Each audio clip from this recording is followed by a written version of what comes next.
Kung sa nakaraan, tayo ay gumawa ng mga trip nila at sinabayan sila, ngayong araw, masusubaybayan nyo na mula sa bago naming kagamitan para sa maganda at dekalidad na video para sa inyo na aming mga manonood.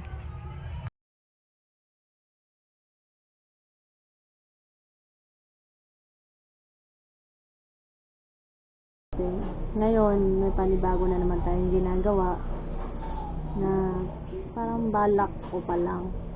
So, hindi ko pa siya na-order. Ano lang muna ako ng mga designs. Ayan yung gagawin natin.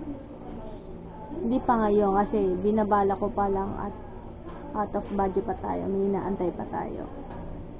At ngayon lang din ako nakapag-video kasi inantay ko pa yung memory card ko. Kasi hindi gagana to kung bago natin kagamitan kung wala yung memory card na yun. So, kahapon lang siya dumating. So, tara. Ang vlog natin ngayon ay ito. Uy.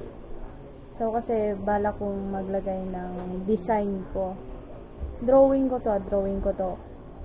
Ang problema, hindi ko siya na video kasi kapag nagdo-drawing ako, ayoko nang may magulo, ayoko nang nakaano lang.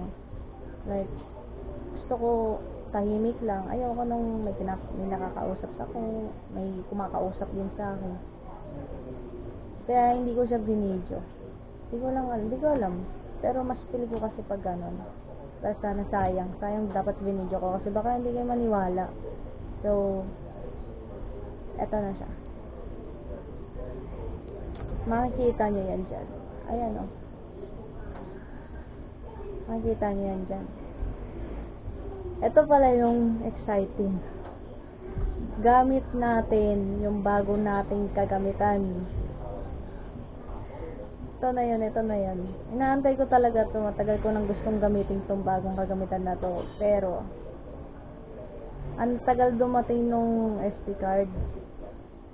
So, hindi ko pa siya nagamit. Ngayon pa lang.